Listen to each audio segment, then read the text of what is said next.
communicate. Unc, we are literally raised to be independent from each other. Not interdependent. You know what I'm saying? We are raised to be like no wonder why we're not in good relationships. No wonder why we have all these problems. No wonder why we now have kids growing up confused to positive magnets don't lock up. A positive and a negative locks up. And society nowadays has put it into the mix to where most men and women are positive versus positive. You know what I'm saying? Oh my God. This is why it's so damn hard for men and women to be in relationships, because we're not compatible. Like, we're just not. You said earlier, we don't know how to communicate. Unc, we are literally raised to be independent from each other. Not interdependent. You know what I'm saying? We are raised to be no wonder why we're not in good relationships. No wonder why we have all these problems. No wonder why we now have kids growing up confused to positive magnets don't lock up. A positive and a negative locks up. And society nowadays has put it into the mix to where most men and women are positive versus positive. You know what I'm saying? So obviously we're having this particular type of societal issue that you're addressing right now, and it stems. I hear preachers preaching this in church also. Women need to do more for the community. They need to do this and they need to do that, and they need to step up in this kind of way and that kind of way. 20 years ago, a preacher would not have told women in his congregation to do these things. So it's a breakdown all the way around the clock. It's from 12 to 12. It's not just from 12 to 3. First and foremost, want to give a huge shout out to everybody that continues to tap in with us, like and subscribe and join our community. If you haven't already, please make sure that you do. We look forward to engaging in some dope combo with you that can help us all elevate. So like, subscribe, and maybe even share the video if you're feeling real generous. On that note, we'll let you get back to the video. See you soon. You know what I'm saying? So I love the analogies that you give about football, because life in itself is a team sport. We all are on that team. Every American is a linebacker right now for Donald Trump. Every American is a receiver for Donald Trump. He's the president. That's the quarterback. That's the guy. So no matter how you look at society overall, most people don't view it that way. But every gangster's got a godfather. You know what I'm saying? Every hood's got that big homie. You know what I'm saying? And women today, overall, we don't value them as men the way we should, and we overvalue the ones that we shouldn't. There's the biggest part of the problem, because prime example, it might not work this way for YouTube, but it definitely works that way for TikTok. If you got boobs and nothing on, you will get views. But if you go to a adult version, they're not gonna pay you for the same. You know what I'm saying? And overall, this is where we as people are not stepping up enough for each other, because men and women, it takes. I'd say this. They used to say Clinton said it, but I just been saying this for years. It takes a village to raise a child. Saying, yeah, because if a woman's in the house raising 6 kids and the man's at work, the kids are running around in the yard. The neighbors are the ones that's watching them sometimes. But when I was growing up, the neighbor could stop me and be like, yo, what are you doing? You can't do that. Come on, let's go see your grandmother or your mom. Nowadays, that's not cool. Don't talk to my kid like that. Yeah, nowadays, that's not cool. In Florida, a woman went to prison because she was trying to scold another woman's children. You know what I'm saying? Now, there were reports that she threw a skate at her, which, if that be the case, then she was out of line. But She took it a little too far. yeah. But we understand the energy. We understand the Yeah, but I mean, you know, at the same time, that's what I'm saying. There's no boundary anymore in between us as a people. And to add to all of that, us black people, we are the one unique species on the planet. You got Africans, yeah, you got Asians, you got everybody else, but us, we are unique. There's no other people like black Americans. None. Nowhere on the planet. And we can say that we are, what is it? 30-something% of the economic power in America. Whoa, that's a lot. Yeah, that's a lot. Nike, Adidas, all of that. Northern Face, everything that you can think about. If it wasn't for the people in the ghetto, half that shit wouldn't be on the rack. It's true. That's true. What makes you what other ways? What makes you say that black Americans are unique? I think I know what you're saying, but I want, yeah.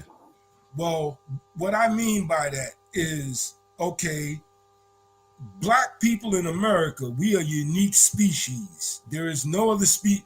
If you take Africans from Africa or West Indians from the West Indies, we a completely different breed of people. And that's part of what I mean. What I mean wholeheartedly is genetically, we are different. Even genetically, we are different. So our chemistry is different. Our thought patterns are completely different. Africans, they still have that, if I buy 10, I can sell 9 to my homies. Americans don't think that way. You know what I'm saying? Americans think, well, if they buy 10, I can put 5 away for tomorrow and smoke 5 today. Yeah, no. So what you're saying that black Americans are lost? I wouldn't put it that far, but we are a unique species and have to be treated with a unique set of remedies. The same remedy that you give to some people, you can't give to us. You know what I'm saying? Because we are completely different than everyone else. We don't live life. Okay, a very prime example is if you went to Georgia and you went to a poor neighborhood in Georgia, black people on one side and poor white people on the other, 2 complete species. And that is a bigger part of what I'm saying. We are completely different. Now, if you take them white people and put them in California around rich white people, they ain't gonna tell no difference. But you take poor black people and put them in the same California around rich black people, you know the difference. You know what I'm saying? Okay. Yeah. For one, I want 30 gold chains. The white people, they're gonna be like, oh, we need to buy 30 gold blocks to put up for tomorrow. No, I 100% agree, and I think that it's because black people have. I think I saw Vaughn's writing it earlier. He was talking about the foundation of a relationship.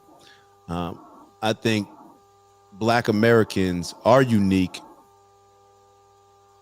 because we have no foundation, and that's why we'll just sway whatever's, whatever the shiniest object, we'll just go for that because we have no foundational principles.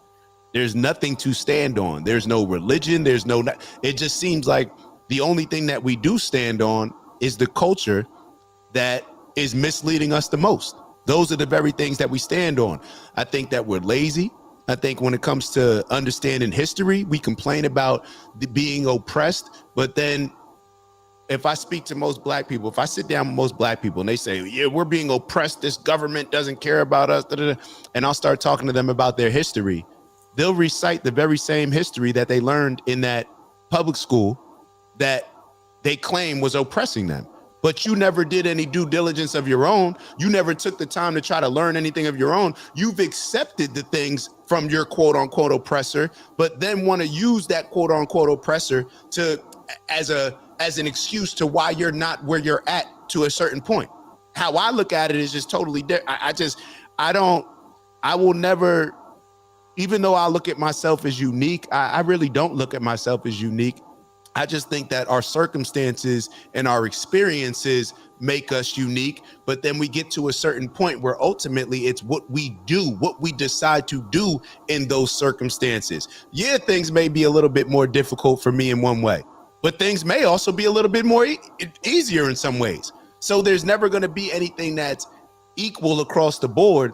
It's just on me to be responsible for my own success or lack thereof by my actions and what I'm doing in my current situation. You get what I'm saying? So I get that it's unique, but what's always pisses me off and stands out to me is that we don't ever address those unique things. We always want to rely on other people that we claim are against us, the white man, all these other things, to address those needs. When's the last time that you read a book about your history? When's the last time that you did some due diligence on a religion? You claim that these are the people that oppress you, but then you praise the same religion the same exact way that it was taught to you by the people that were oppressing you. You've never even taken a step back to even say, maybe the way that this religion was taught to me, maybe it's not the book that's a problem. Maybe it's just the way that this religion was taught to me. It was to keep me a little bit behind. Maybe it was taught to me to be obedient while it was taught to other people to embrace the other aspects of it. You know what I'm saying? So I don't, things being different, things being unique, it is what it is. But I'm more concerned with the fact of what are you going to do now that you've recognized that you're in a unique situation? What are you going to do with it? Because ultimately the responsibility is going to always fall on you. That may not be fair. That may not be the way that it should be, but that's the way that it is.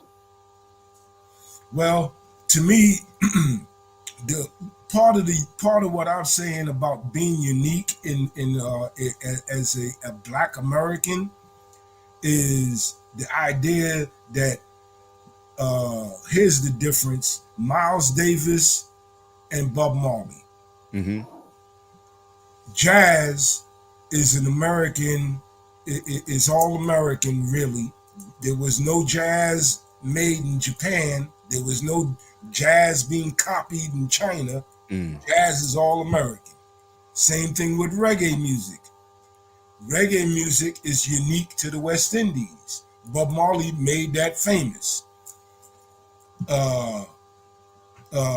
In today, you have so many different people that make a very big difference in life in America as far as African Americans.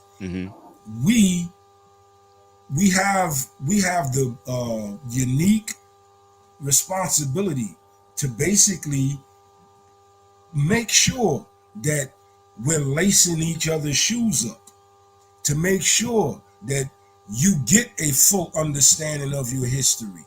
But the majority of the time, there is just that unwavering example that there's only one parent in the house, and that parent doesn't have time to give the child. My mom used to tell me, "Oh no, don't believe in Santa Claus. He was a rapist. He used to slide down people's